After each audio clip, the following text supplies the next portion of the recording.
से विद्यमान था सदा सर्वदा समर्पे दियो तांको तुमर इच्छा कोटि व्याकुलता समस्त किछि नित्य नैमित्तिक मनन चिंतन स्मरण कर एवं समर्पे दियो तांकरी पाखरे कुह प्रभु तुम बिना मोर किछि प्रयोजन नहीं तुम बिना मोर किछि प्रयोजन नहीं संसार रे जेते दिन मु रहिछि जेमिति तुमको नेइके ही सारा जीवन चली पारे तुमरी कार्यरत हेइकरी तुम्हें ही मोर समस्त संपत्ति प्रभु मोर किछि नहीं प्रभु एई कथा प्रार्थना करिबाकू हुए परम पितांक चरण रे तद व्यतीत आउ किछि ही कथा नहीं कारण पुरुषोत्तमक कथा ही कथा आउ सब व्यथा आउ वृथा तबे ए जे आगामी भविष्यत रे जे दुर्दिन आसुची परम पिता कहिसंती शिक्षा दीक्षा विवाह को ठीक करि नियो कारण ए जे दुर्दिन आसुची आउ बंचिबार आउ त्राही नाही ए जे शांति रे मनुष्य जे टिके बंचिबा पई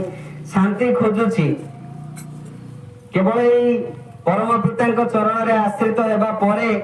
मनुष्य से शांति टिकक पाइबो केमिति परम पिता कहउछंती थाकबी संसारे मन राखिली भगवानेर काछे भगवानेर पिछने छोट शांति तो पिछने छोट ए संसार रे थिबो मन रखिबो परम पितांक चरण रे से भगवानक पछरे दौड़ी जाओ से शांति तोर पछरे दौड़ी आसी परम पितांक बिना मोर अस्तित्व किछि नहीं एई कथा मने रखिबाकू हुए जे प्रभु तुम बिना मोर अस्तित्व किछि नहीं तुमे ही मोर सेई परम पिता तुमे ही मोर अस्तित्व जीवनर अस्तित्व तुमरी दया रे लभिछि जन्म एई संसार रे समस्त किछि उपलब्धि करूछि सुंदर संसार स्रष्टा सुंदर सृष्टि मध्य सुंदर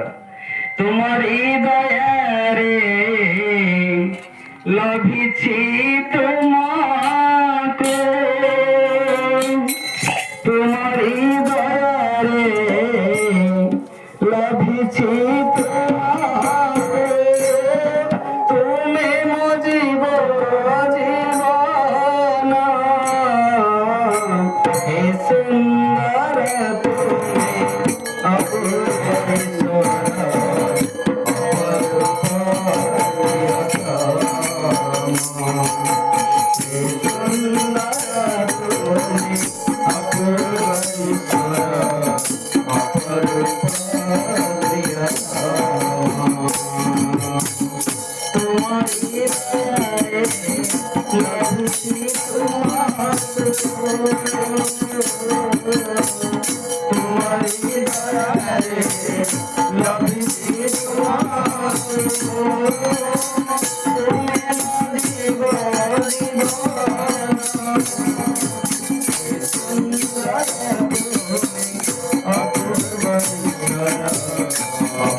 न करिकरी किछि पाई हुए नहीं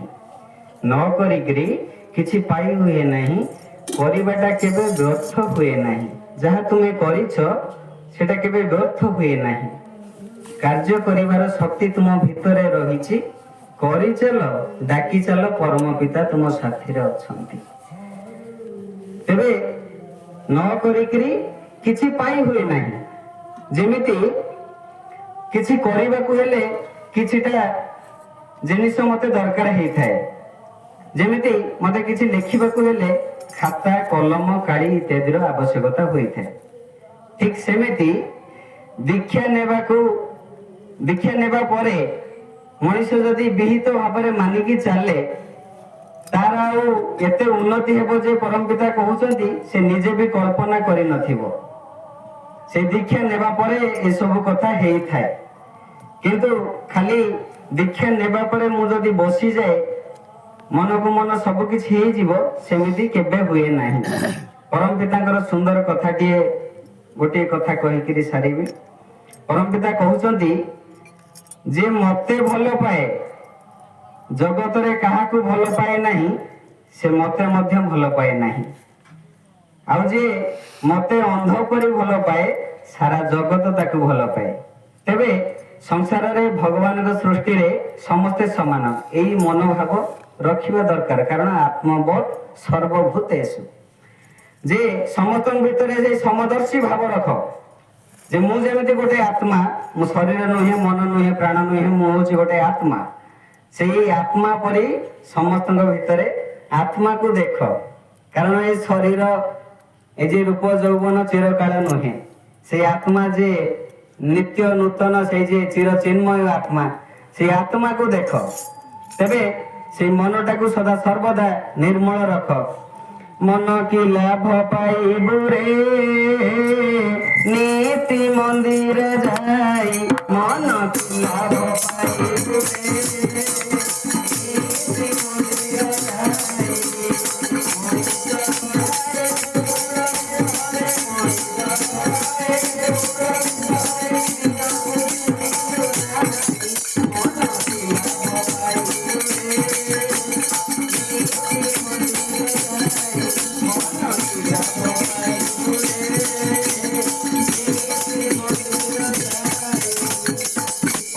उपस्थित थिबा समस्त इष्ट प्राण माँ और भाई मान शारदीय कल्याण उद्देश्य चिर आराध्य सद्गुरु चरण कोटि कोटि प्रणाम जनाई रहुछि। जय गुरु।